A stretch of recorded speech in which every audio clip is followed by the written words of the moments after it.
Hello, my friends da terceira série. Good afternoon. Boa tarde para vocês.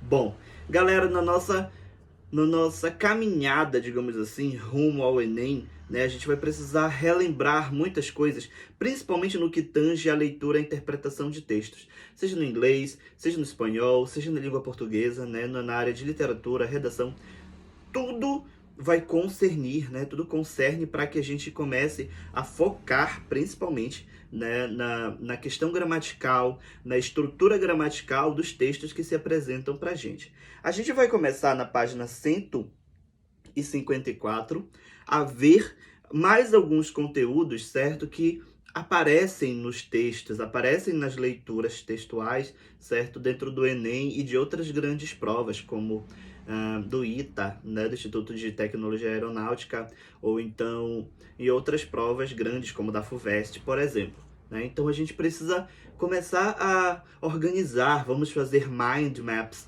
vamos organizar como nós podemos colocar esses textos, essas estruturas textuais, né, esses gêneros textuais, dentro de um esquema que nos favoreça na hora de aprender, né, e reconhecer esses textos lá na prova do Enem, of course. Bom, vamos começar com outra reading strategy, que é o predicting. Bom, o que é o predicting? Obviamente vocês têm aqui um texto na página 154, onde vocês vão ler o que é o predicting, mas em suma, predicting é quando você pega um texto, começa a ler e começa a fazer inferências, né, corretas, obviamente, inferências positivas, né? A gente pega um texto, lê e entende o que está sendo passado para nós, qual mensagem aquele texto, né, ele quer passar. E aí, baseado nessas informações do predicting, a gente vai então, né, começar a criar as ideias necessárias para discorrer sobre aquele determinado texto.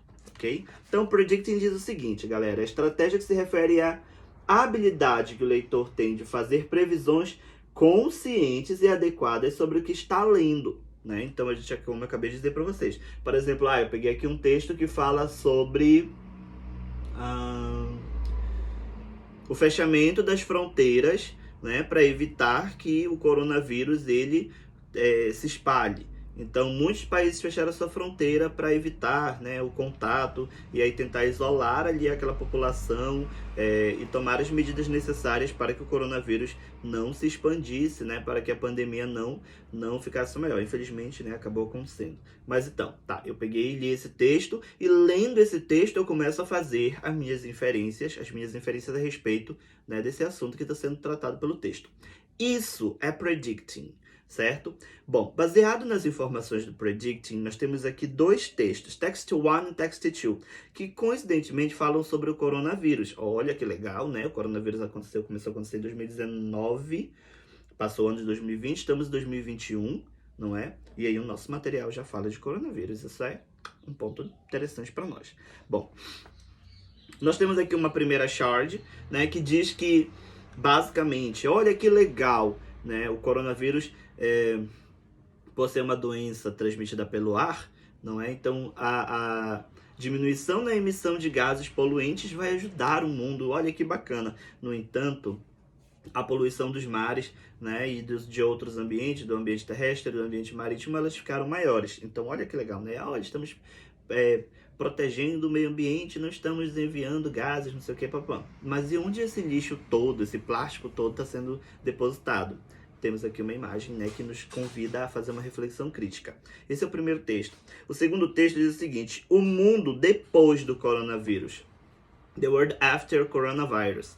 Então, baseado também nesse texto que a gente tem aqui, né? Bom, essa tempestade ela vai passar, mas as escolhas que nós fazemos, elas poderão mudar nossas vidas para os anos a seguir, né, para os anos que virão. Então, vocês lerão para mim esses dois textos, farão inferências a respeito dele, of course, in English, não é? E aí, baseado nisso, nós temos aqui uma atividade na página 156 com 7 questões, certo? E aí vocês farão o seguinte, tá? Qual a linguagem verbal e a imagem contribuem como a linguagem verbal e a imagem contribuem para expressar o significado do cartoon? Olha só, né, da primeira imagenzinha que a gente tem aqui do rio cheio de lixo, né? Como é que a linguagem verbal e a imagem contribuem para expressar o significado desse cartoon? Então, como isso acontece? né? Como é que a gente recebe a informação a partir desses dois elementos? Como que acontece esse processo? Interessante, não é? Bom, eu tenho uma imagem aqui que fala de poluição, eu tenho a linguagem verbal que me traz informação. Como é que essas coisas elas se casam para que eu consiga absorver, para que eu consiga alcançar a minha informação principal que o texto quer emitir para mim? Obviamente é um alerta, não é? É uma crítica, mas também é um alerta. Então a gente vai observar aí como é que acontece e vocês vão escrever para mim. Teacher, eu posso fazer em português? Pode, nesse caso você pode, tá bom? Depois, number 2. Na língua apresentada no cartoon, ok? A linguagem apresentada no cartoon, ela é comum na vida diária, ok? Você usa essa linguagem quando, certo? Então aqui no cartoon, não é dentro do balãozinho que foi apresentado, tem uma linguagem. Essa linguagem ela é comum, ela é acessível, ela é familiar, ela é de uso diário ou ela é uma linguagem mais rebuscada, certo? Então vocês também me responderão essas informações aí. Número 3. Qual a ironia apresentada no texto número 1? Ou seja, aqui nesse cartão, né, que fala, olha que legal, estamos protegendo o meio ambiente, né, não estamos poluindo tanto por conta do coronavírus. Qual é a ironia apresentada nesse texto? Vocês sabem, não é ironia, é quando uma mensagem em tom sarcástico, ela vem apresentada dentro de um texto ou de um contexto, certo? Número 4. Os textos são relacionados ao ao mesmo assunto. Qual assunto é esse? Já falei para vocês várias vezes aqui, tá? O texto 2 é um artigo de opinião e o texto 1 é um cartoon. Baseado na seguinte definição, o cartoon a seguir é um cartoon político? Então vocês têm aqui a definição de political cartoons, não é? Que são aqueles cartoons que têm um cunho de fazer uma crítica, levantar um debate sobre uma determinada questão social, certo? E aí vocês vão ler aqui para mim essa definição e vão me responder, tá? Se baseado na seguinte definição, o cartoon que nós mostramos aqui na página 154, perdão, tá? Isso aqui na página 154, esse cartoon, ele é um cartoon político. Não é se sim ou se não. Muito legal, né? E aí depois nós temos a questão de número 6. Qual o papel do cartão político na sociedade? Qual papel ele desempenha na sociedade? O cartão político a gente acha muito nos jornais, não é? E algumas revistas como a Época, a Veja, não é? Enfim. Então, qual é o papel político que o cartoon, ou melhor, qual é o papel que o cartoon político ele, né, possui na sociedade? Depois, releia o seguinte excerpt, tá, do texto 2, ou seja, tem uma pequena parte, um extrato aqui retirado do texto 2, e responda as questões a seguir. Então, vocês têm aqui uma leiturinha para fazer e vocês vão dizer: dado que o texto 2 é apenas um excerpt, né, um extrato de artigo de opinião, como você acha que o texto se desenvolve? E depois na letra B. Você acha que o texto apresenta uma visão positiva do assunto que se discute? Então, baseado aqui nesse excerpt, vocês vão me dar também essas duas respostas.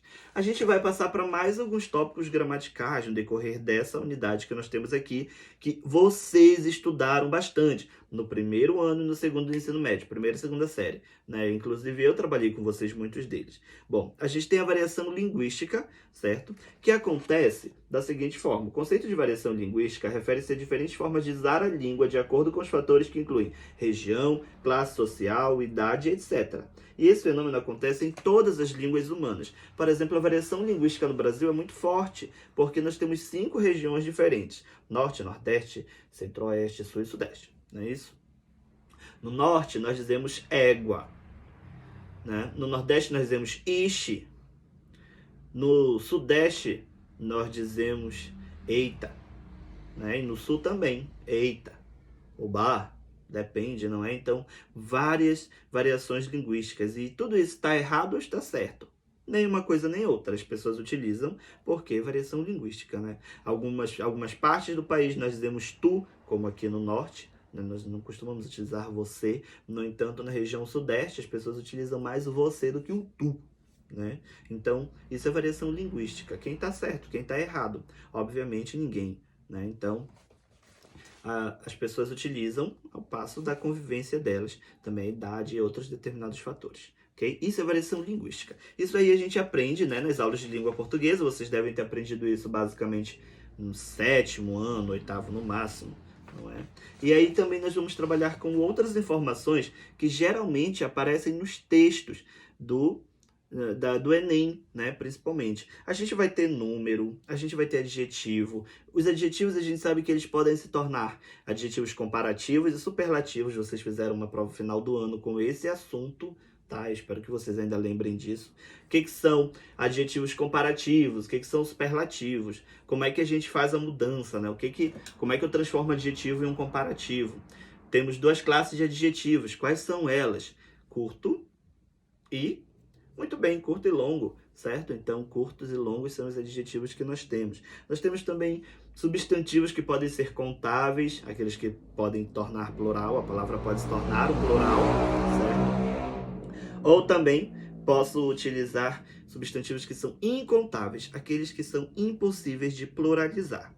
Todas essas informações, elas estão aqui no nosso material didático. Como eu dizia para vocês, este início aqui é apenas de revisão de conteúdos, certo? Então, a gente já viu algumas técnicas de leitura de texto, certo? 3, na verdade. Nós já vimos verbo to be, já vimos adjetivos, comparativos, números, como é que eles se apresentam aqui. Para nossa alegria e sorte, todos esses textos estão escritos em português, então vocês vão poder fazer uma leitura bem mais aprofundada, certo? Sobre isso aí. E para finalizar essa aula de hoje, então a gente chega aqui no nosso exercício na página 158, tá? Onde nós vamos fazer o fixar. Temos aqui uma atividade interaction, de interação, ok? E temos também alguns solved exercises, I guess. Não, esses aqui ainda não estão resolvidos. Que é do Enem Vestibulares, até na página 159. Tá legal? Bom, e aí a partir daí são todas questões de vestibulares que nós vamos trabalhar. Bom, chegando no fixar na página 158, galera, o que a gente tem aí? Selecione as palavras do quadro a seguir e relacione com o título adequado, ok? Relacione-as com o título adequado para cada definição dada. Então, vocês vão acrescentar aqui. Nós temos 7 quadrinhos, tá? E aí, há um título que fica faltando, né? Ele sobra aí. Então, temos 6 definições e temos 7 títulos dentro da caixinha. Vocês vão ler para as definições e aplicar aí corretamente, baseado no que nós acabamos de ler, certo? Depois, nós temos a interação. Tem aqui um texto que vocês lerão para mim. Leia mais um trecho do artigo de opinião de Yuval Noah Harari e verifique que algumas das predictions que você fez para a questão de número 7 no início deste módulo são confirmadas no texto. Em seguida, responda à questão proposta, tá? Então, vocês lerão o texto para mim e vocês vão marcar qual das informações ali ao lado são true, verdadeiras, ou false, falsas, tá legal? E aí, para finalizar, obviamente, né, no decorrer deste final de semana glorioso que vocês terão, tá, vocês vão fazer para mim as atividades que estão nas páginas 159, 160, 161 e 162, tá bom? E aí tem um cartão resposta aqui no final da 162, como se vocês estivessem praticando para o Enem. Sei que vocês estarão muito nervosos também com a questão do Enem, o que acontece no final de semana. Mas eu acho que vai dar tempo sim de a gente praticar um pouquinho para esfriar a cabeça. Alright, my friends? Ano novo, nível novo, vamos com toda a agressividade possível. Eu espero que vocês consigam realizar as atividades para mim. Alright? Thank you so much. Vamos para o nosso ambiente virtual e a gente se vê no próximo vídeo. Bye bye, my friends. Have a nice time. See you.